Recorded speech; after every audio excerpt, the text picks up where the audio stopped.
Side వాళ్ళ మీరు అన్న కమిటీ వాళ్ళు కూడా సైడ్ పంపిలా మంచి కాంపిటీషన్ చేత వాళ్ళకి ఎటువంటి ఇబ్బంది మాత్రం పెట్టదండి దయచేసి.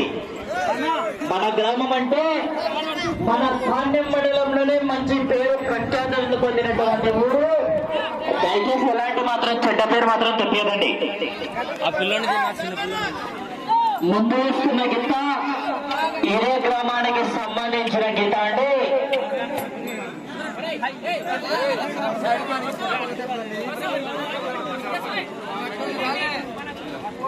ఈ గీత అండి ఇదే గ్రామానికి